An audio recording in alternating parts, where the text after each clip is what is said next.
am sending you the final draft of a new poem. Except for the purely mechanical daily chores, I have done nothing in the past few weeks but tinker with this poem. It has gone through 8 or 9 intermediate stages, and now I am going to let it stand. A funny thing, with half the world getting ready, in trenches and bunkers, in shipyards and factories, to reduce our world to dust and splinters, I have spent all these days trying to improve my little poem. Let me tell you about it. First, the poem had 4 stanzas.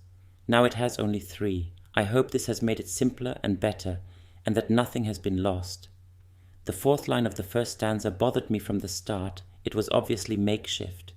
I copied the poem several times for friends, and each time I was more dissatisfied.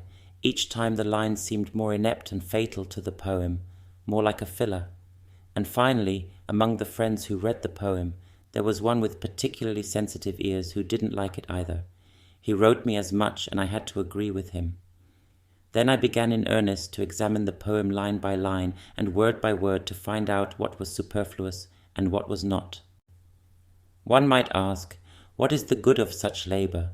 9/10 of my readers know, a lot more than 9/10, won't even notice the difference between one version and another, though now and then one of them is amazingly right in his reactions. Be that as it may, the majority of my readers will not appreciate the pains I take in revising or even notice it. Regardless of whether the poem is good or bad, the magazine that publishes it will pay me the usual few francs, a sum roughly equivalent to the day's wages of a skilled worker.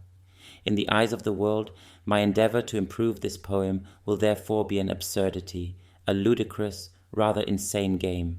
Why, it will be asked, does a poet spend so much time and effort over a few verses? One might answer the question as follows. Of course, the poet's pains may be wasted, for how likely is it that he has written one of those very few poems which survive their author and his times?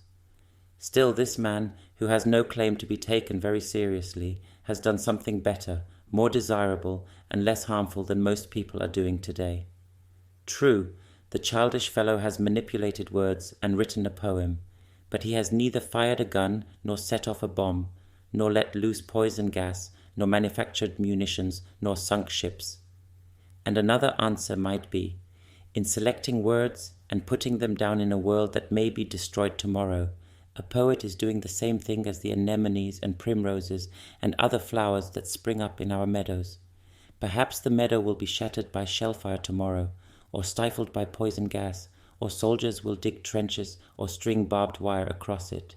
But the flowers do not let such possibilities, which for many of our meadows are more like probabilities, deter them. They painstakingly put forth leaves and shape their calyxes in the proper way with 4 or 5 smooth or jagged petals as precisely as ever they can.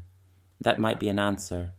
But except for the poet himself, no one asks the question,